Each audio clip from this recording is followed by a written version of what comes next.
So with linear factors and zeros, when you see zeros, this could be written a couple of different ways. They may talk about zeros. They may talk about roots. They may talk about solutions. They may talk about x-intercepts. If you see any one of those things, they're all basically the same thing, just written a different way. So it doesn't matter. A lot of times they're going to say zeros, but sometimes they may change the language. They may say roots or solutions or x-intercepts. They all mean the same thing, just where they're kind of represented. Zeros, you'll mostly get that from an equation. X-intercepts, you'll see that from graphs. Roots kind of goes either way. It could be solutions, equations, or graphs, and kind of same thing with solutions on these. But here's the big thing you want to do. You always want to look for the greatest common factor first.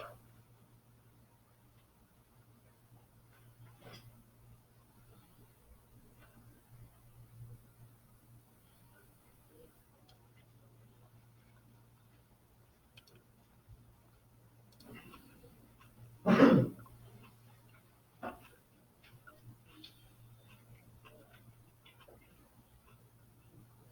right. So what we're going to do for this part of it is we're going to do a couple of things. We're going to write it in factored form and then find the solutions.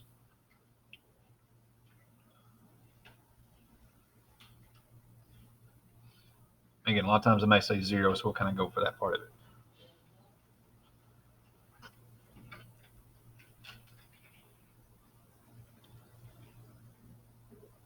All right, we'll do a couple of these just to make sure that we know what's going on.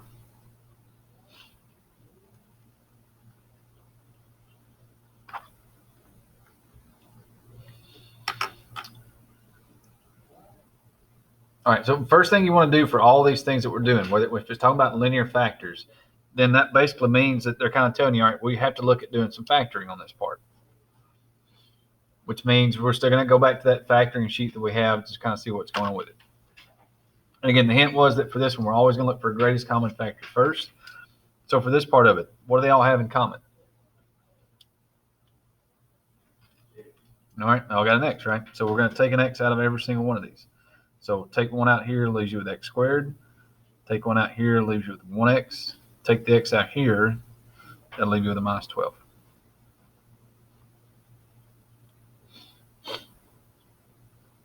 Okay, now, and it's probably 50-50. Sometimes you may get a greatest common factor, sometimes you may not. The couple of problems we're going to look at, we're going to give those because sometimes people forget to look for it, so we're going to at least do that first. So if you don't have a greatest common factor, don't worry about it because you may not always have one when it comes off of it. All right, once you've got the greatest common factor, and we've got the x on the outside of it here, so we've got our greatest common factor here. Now we're going to worry about factoring on the inside of it. That we're going to do this just like all the other factoring that we were doing. We're going to find the factors of negative 12, where the sum is going to equal what basically would be a negative 1 there.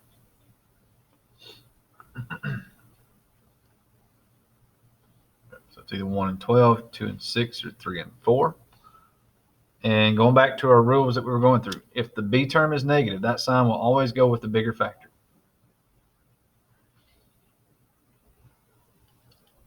And then to find the sign of the other one, if we do a negative divide by negative, that makes that a positive. So it's going to be a positive on the smaller number and a negative on the bigger factor. All right, and the only way to get to 3 and 4, or to get to negative 1, would be using the 3 and 4.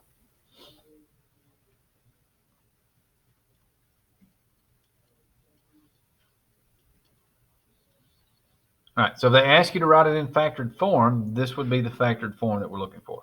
That it's x times x plus 3 and x minus 4. And again, which one you put first, it doesn't matter. You could have x times x minus 4 and x plus 3. As long as you've got a plus 3 and a minus 4, the order with those two doesn't really matter. All right, and then once you've got it in factored form, to find the zeros, well, now we're just going to take each expression that's here, and we're going to set each part equal to 0.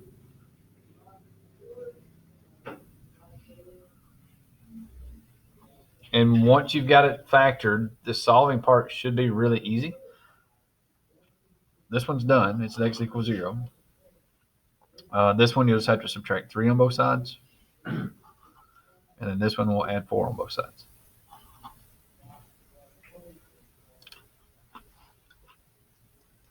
Example 2. Let's do the same thing, just a different set of numbers here.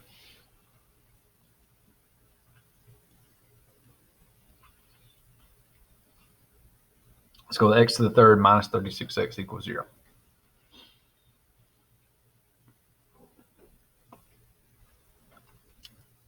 All right, and same thing. We'll go ahead and see if there's a greatest common factor first. Still both have an x, so we can take an x out here.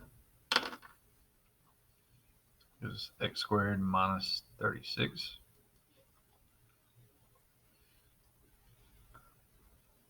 All right, and again, with the greatest common factor, you can just kind of ignore that one for a minute. This is the part we're going to factor. If you've got your blue factoring sheet that we were working on the other day, that we were working on a little while back, this is where you go back, and even this one, this was still 2 terms. We've taken out the greatest common factor. Once you take out the greatest common factor, whatever's left over, now hopefully you'll see that's a difference of 2 perfect squares, because this would be x times x, that would be 6 times 6. So we put an x and x here, 6 and 6 here.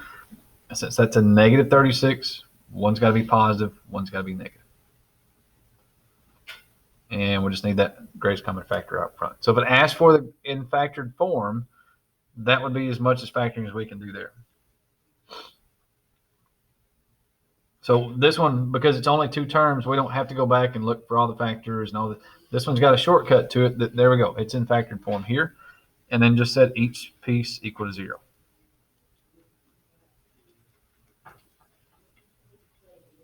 Okay, so x equals 0, we're good there. This one will subtract 6, and this one will add 6. Okay, and there's your 3 solutions. All right, here's where we're going to add in a new term that I'm pretty sure you might have seen it in Algebra 1. You would not have looked at this any in geometry, so it's nothing from geometry. But multiplicity. Looks like multiplicity, but it's not. If anybody remembers the movie Megamind, where he lived in Metro City, but he called it Metrocity. Same thing on this one. It looks like multiplicity, but it's not. It's multiplicity. So it's kind of the opposite, from what Megamind was. But anyway, here's basically what multiplicity is. Is the power of each set of parentheses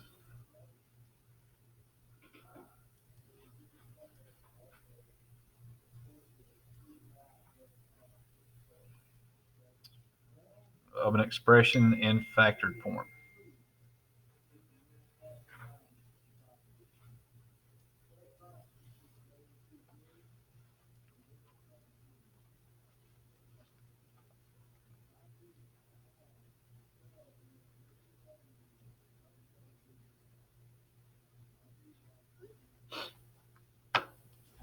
All right, but the main thing is it's the power of each parentheses. That's the main thing that we're kind of looking at.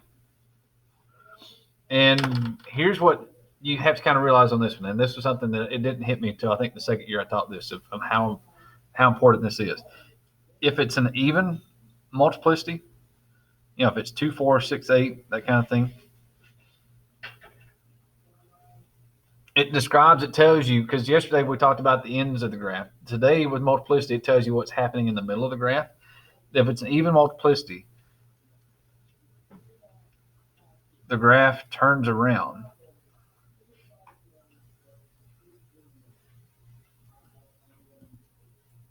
at that solution,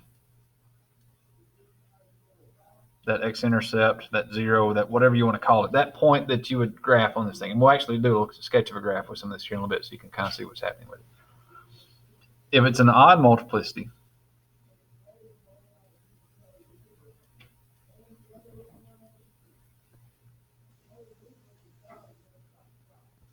the graph goes through that point.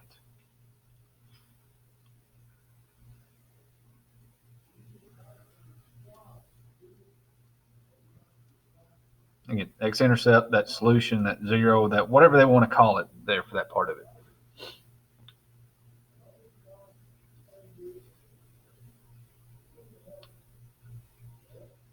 All right, so here's kind of the image that you want to have. You don't necessarily have to write this down, but we'll just kind of show you what we're having with here. That if you have, let's say we're doing like x minus 3 squared, and we'll come back and kind of talk about this a little bit more later. But here's kind of the image of what you want to have. If this is x minus 3 squared, you would solve this thing to get x equals 3. That would be our solution. If we were going to graph that, you would go to 1, 2, 3, and you put a dot at x equals 3. All right, and what that means is since if you look at the multiplicity on this is an even power, which means it has an even multiplicity. If we come back and start sketching this graph, it's going to come down and hit this point, and then it's going to turn and go back up this way. So when they talk about that it turns around at that point, basically it's like a border. It's going to get here, it's going to hit, and it's going to bounce, and it's going to head back up to it. If it was a problem and it was like x plus 2 cubed equals 0, if we solve this one, we would get x would equal negative 2, which would put the point right here. Not that you can see that. I'll pull it up a little bit. So if we were graphing this one, solving this part of it to get this part, we'd have it at x equals negative 2. Because this is an odd power, or it's an odd multiplicity, whenever we start to graph this point, the graph's going to come down to it, but instead of turning around, it's just going to keep on going right through this point that's here. And that's where everything that happens in the middle, that's kind of the important stuff with multiplicity. It's a quick, easy way to tell you what you're going to do at that point. So if it's an even multiplicity, that means whenever you get to that point, you're going to turn around and stay on, basically you're staying on the same side of the graph, same side of the x-axis. If it's an odd multiplicity, you're going from one side of the x-axis to the other side of the x-axis. Right? And that's the whole thing of what the multiplicity looks like. That's the whole big thing that they're kind of seeing for everything that's going to happen there. All right, so here's what we'll do. Let's just kind of give you one where we're going to just make sure we got the multiplicity, make sure we've got it straight, and then we'll actually come back and graph one here in a little bit to see what it is we're going to do. So we're going to solve and state the multiplicity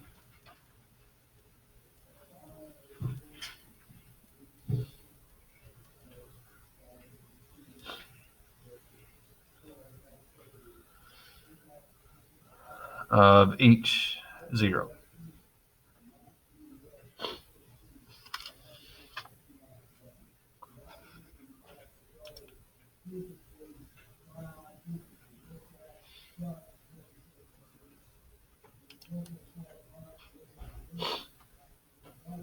All right, what we're going to do on the first one is I'm going to give you one that's already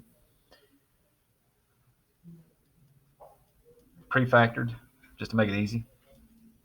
So do x minus 2 times x plus 1 squared times x minus 4 cubed equals 0.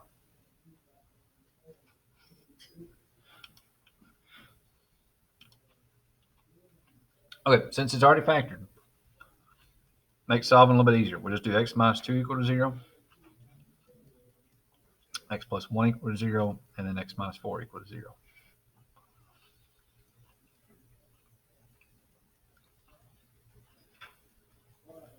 Okay, and to get the solutions, we're just going to move the number to the other side, so do the opposite sign operation. So if it's minus 2, we add 2, plus 1, we subtract 1. If it's minus 4, then we add 4 to both sides. Okay, so there's where we get the solving part on this one. For multiplicity,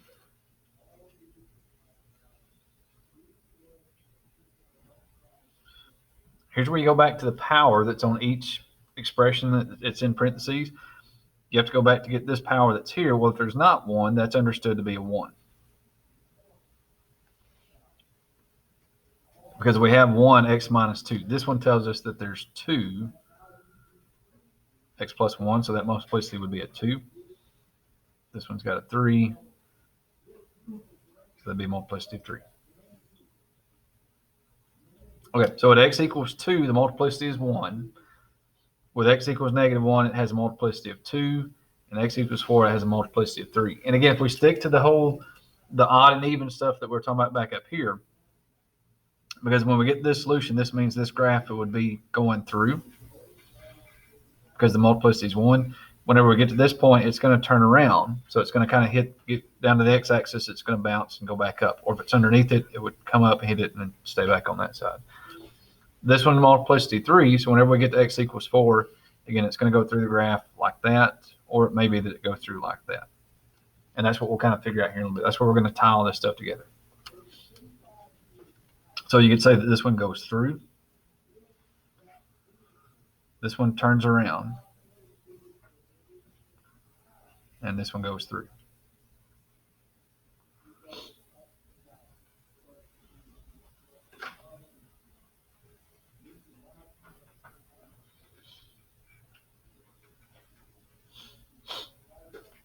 Okay. And again, just based on that one number, that tells you basically what the graph is going to do. And we'll tie that in here on the next example.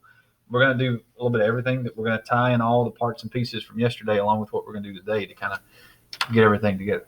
The one last thing that we can do is that if you're adding all the multiplicities together,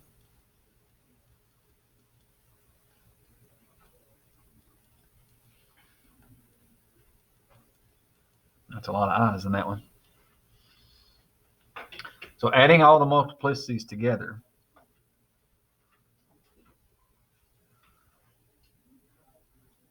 gives you the degree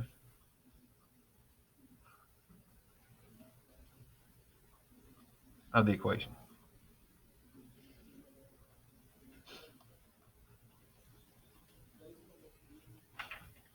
So for this one particular problem, the multiplicities were 1, 2, and 3.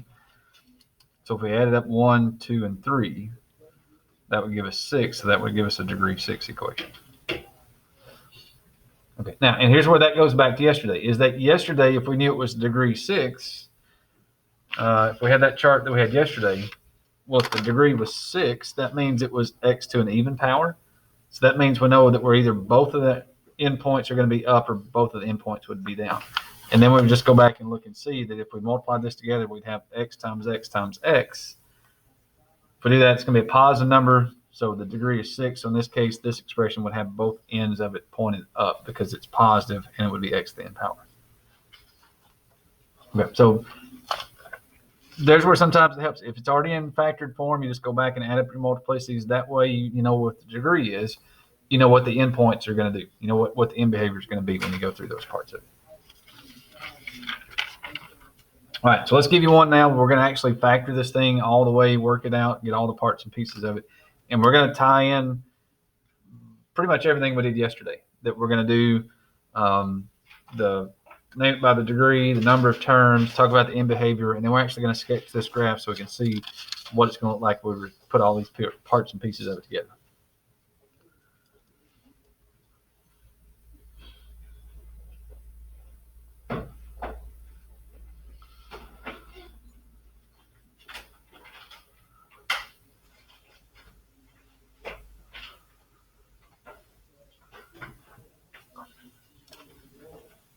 All right, first thing you want to do is you want to try to get all the terms on one side. And if this one would be degree 5 because it's the highest power that we have with x. It's better to keep this number positive. Seems like it just works out better. So we'll move everything over to the left-hand side.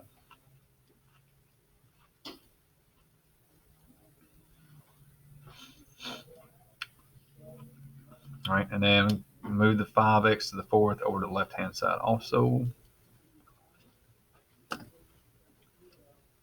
All right, if we keep it in descending order, so we can basically talk about standard form, it would be x to the 5th minus 5x to the 4th plus 6x to the 3rd.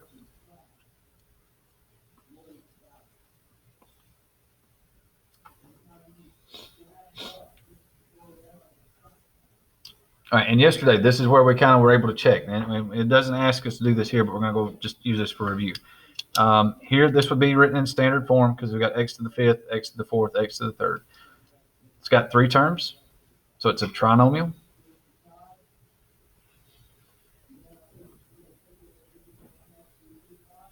The degree is 5. And with those 2 things that we have, we can kind of talk about what the end behavior would be, right? Because that's where we're back to that list that we had yesterday.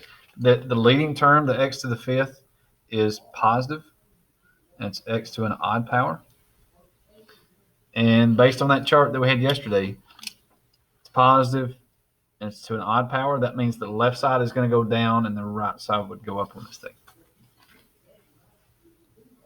So left is down and then the right side is up. Okay, now in here in just a minute, after we get through and graph this thing, we see everything that it is, or get the zeros off this part. We're going to go back and actually graph this with all these parts and pieces to show you how this would kind of come together.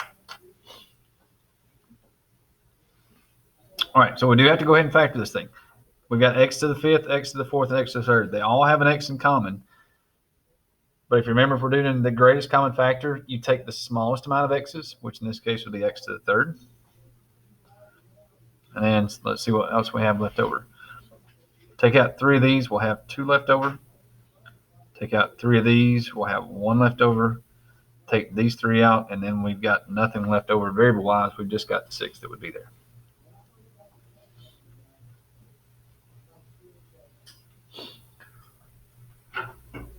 Okay, and then forget about the x to the third for a minute. If we're going to factor this one, we're worried about what's on the inside. So we need the factors of positive 6, where the sum is going to equal negative 5. Now, here's this one especially is really kind of, you have to be careful on this one. Don't jump into it because some people go, oh, well, I can do 6 and 1 and get 5. Well, that's true, but you can also use 2 and 3 to get 5. So this is one where the sign is going to make all the difference in the world, because you could do 1 minus 6 and get negative 5. You could also do negative 2 plus negative 3 and get negative 5. So this is one you have to be careful that the signs make all the difference in the world on this one. All right, big term is negative, so the bigger number has to be negative. And if we divide a positive and a negative, it makes the other number a negative. So to get negative 5, in this case, with 3 being negative, that means we're going to do negative 3 and then negative 2.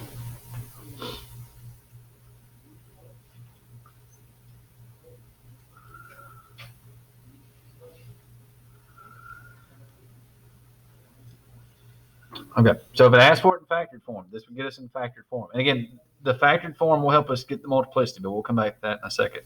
When we solve this one, we're going to take x to the third, set it equal to 0. X minus 2 equal to 0, and x minus 3 equal to 0.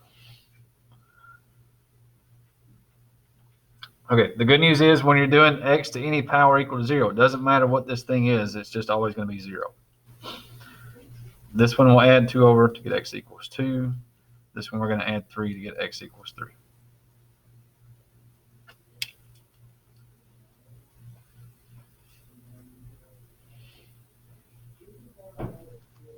Okay, and then to get the multiplicity for x equals 0, this was x to the third power.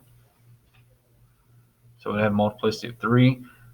Again, it doesn't have a power here or here, but if that's the case, then those are understood to be to the first power.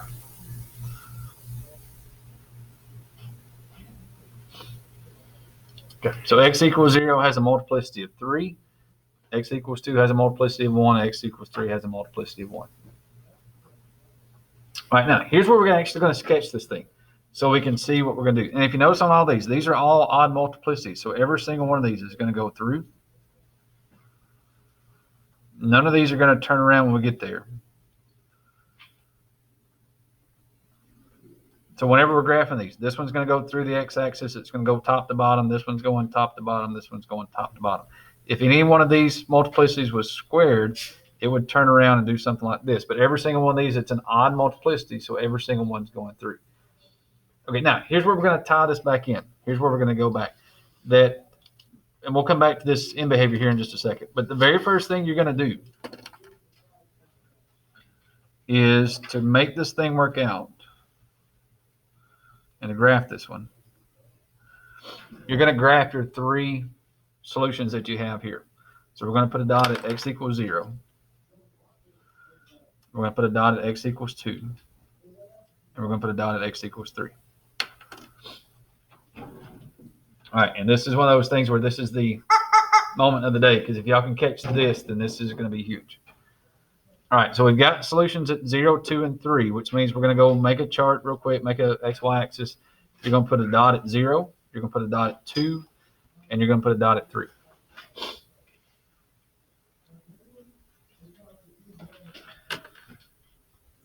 Okay, and from way back up here in the beginning, we'll pull it back. Back up here in the beginning, when we had it written out before we started factoring it, we had x to the 5th.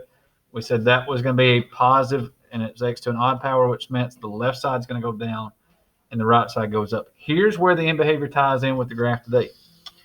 Once you've got these 3 points, and we said that the left side was down and the right side was up. Here's where this all catches together. Everybody kind of watch, because this is the important part of it.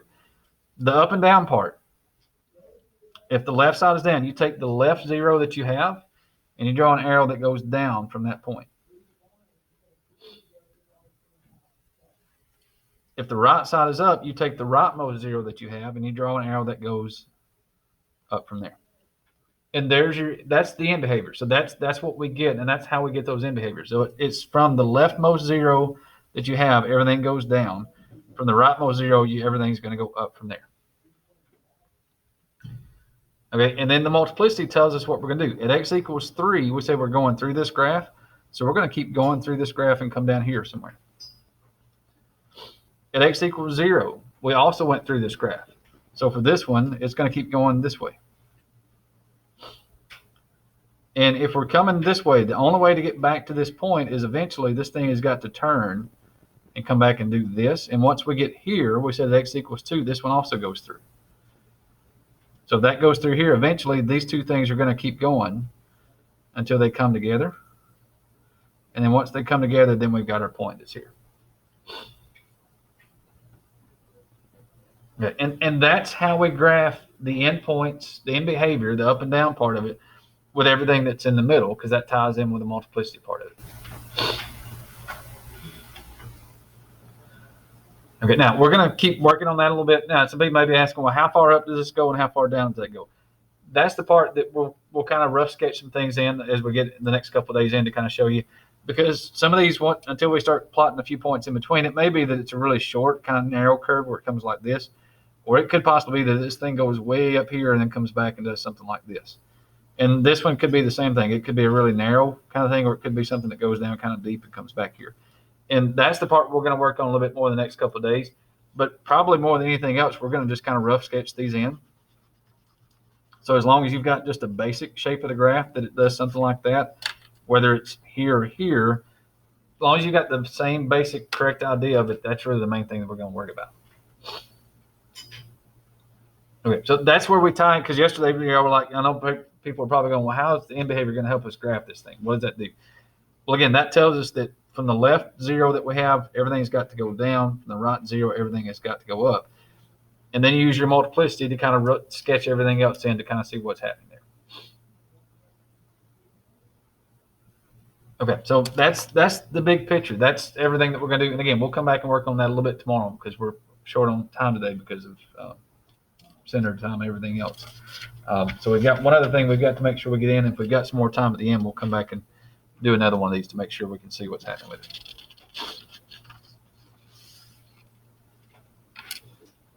Okay. All right, the last thing we have to get in today. Again, if we've got more time, we'll come back and do a little bit more graphing. But we're writing an equation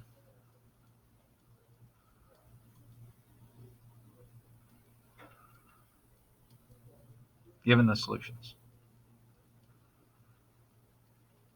So this is Jeopardy without the money, because we don't give you any money for that.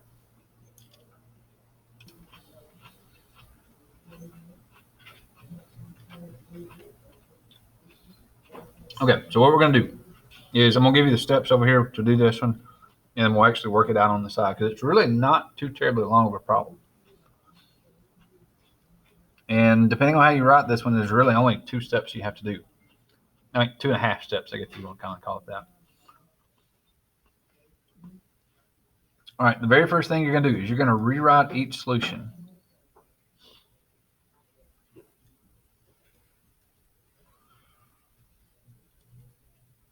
So that it will equal 0.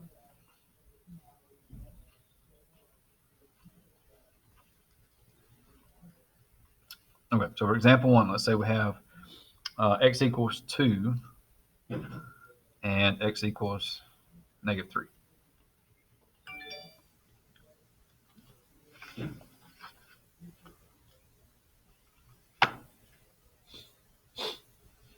All right, so we've got to make this thing, both of these expressions have to equal 0. And it's basically like we're doing before. Well, if this side's going to equal 0, we're going to have to add 3 to -3, because -3 plus 3 would equal 0.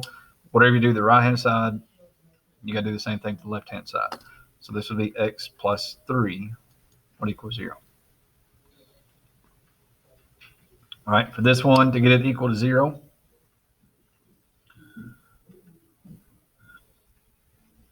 well, it's going to have to be 2 minus 2 equals 0. So if you subtract 2 on the right-hand side, you've got to subtract 2 on the left-hand side. So that would be x minus 2 equals 0.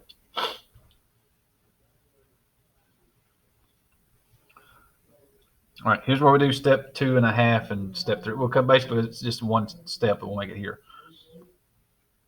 You could write it as 2 separate steps, but it's really short on both of these. You're going to put parentheses around each expression, or we'll say each part that has now an expression equal to 0.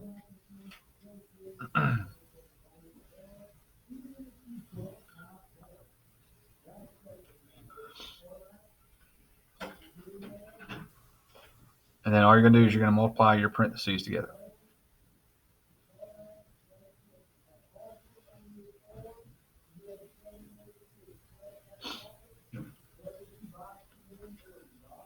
Okay, and a lot of people get upset because they're like, and it's like, oh, it's the full method. Okay, but the full method, again, is not bad. Of all the things we've been doing, usually the full method is really not too bad when it comes off of it.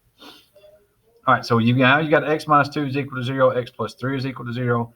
Basically, you put a parentheses around the expression part, which is going to be the x minus 2's and the x plus 3's, and then you just multiply those together.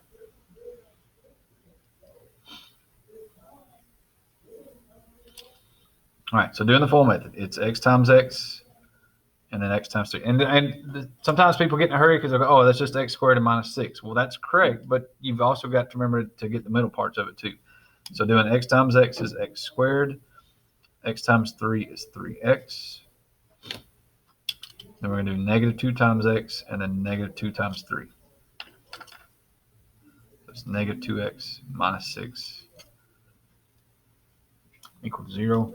And with the full method, again, most of the time, the middle two terms, you can put those together. So that's going to be x squared. 3 minus 2 would be 1, but in this case, again, you don't have to put the 1 there. You just put the x, and then minus 6 equals 0. And there you go.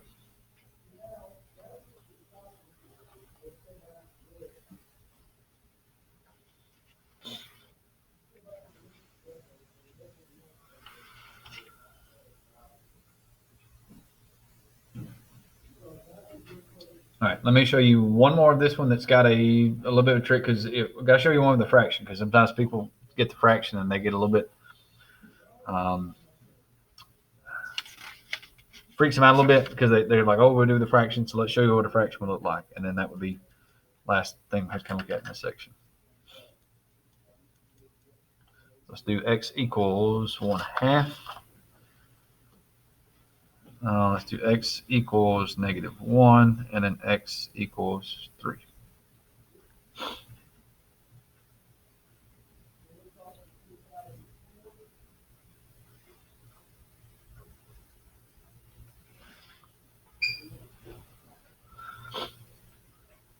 All right, same steps on these. If it's a positive 1/2, to get it equal to 0, you're going to have to subtract 1/2.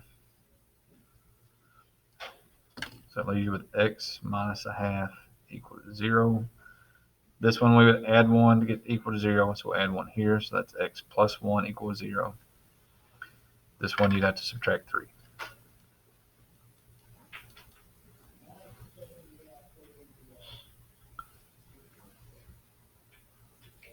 Okay.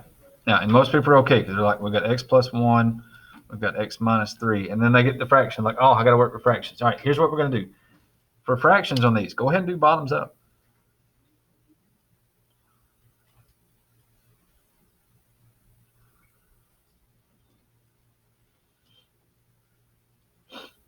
And when we're doing the bottoms up on the fractions, remember, all we're going to do is we're going to take the 2 that we have here and pull it up in front of the x. So you're going to make that 2x minus 1.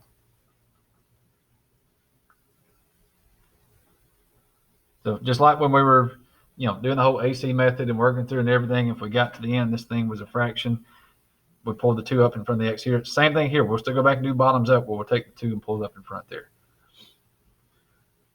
So now we're working with whole numbers and not fractions, and everybody relaxes and like, okay, so now we're not too bad.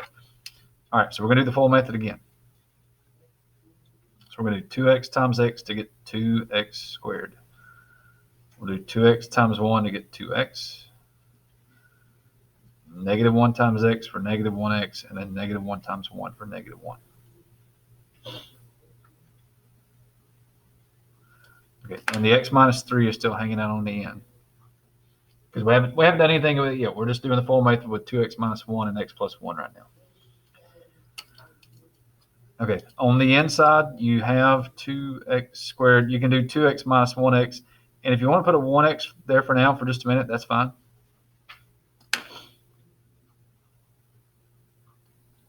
You can do that. All right, now, and sometimes we get here, and people are like, oh, so that means we got to do the full method again. Technically, yes. But here's where we're going to show you a little bit of a shortcut. If you didn't see this back in Algebra 1, let me show you a shortcut, because this is something it's not huge, but it will definitely make your work a little bit easier when you go through and work through the problems on this one to kind of get what you're going to do. So what we're going to do is, instead of doing the full method and multiplying this, and we're going to have all these numbers lined up this way, I'm actually going to take this x minus 3 that we have here and just put it underneath it here. We're going to multiply it this way. And you're like, well, how are we going to do that? All right, we're going to do it just like you would have done, if you had 947 that you had to multiply by 56. If you remember doing that back in 3rd, 4th grade, way back when, you do 6 times the number, and then you just basically you start with the first number first, you multiply everything here. We're going to do the same thing. We're going to do negative 3 times negative 1, which would be a positive 3. We're going to do negative 3 times a positive 1, which would be a negative 3x. And then we're going to do negative 3 times 2, which would be a negative 6x squared.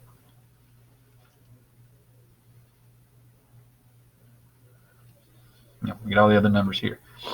Once you do that one, if you remember when you start multiplying by 5, you have to go back and put a placeholder in there. We're going to do the same thing here. We're going to put a placeholder in for this part of it. And now we're going to multiply everything by x. We're going to do x times negative 1, which would be negative 1x. X times 1x would be 1x squared. And then x times 2x squared would be 2x to the third. All right, and here's the reason. Here's the big advantage to doing it this way.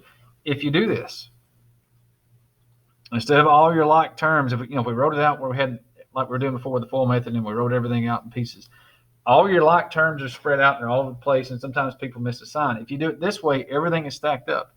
It's 3 plus 0, which is 3. It's negative 3 minus 1, which is negative 4.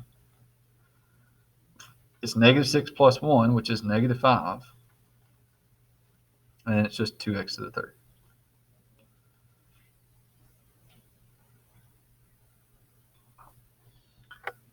So if it's a small little thing, but if you can get used to working on that one just a little bit and again, if it's 2 terms, don't worry about it. But if you have 3 terms times 2 terms, this makes things a lot neater because now everything is kind of stacked up and lined up as you go through this one.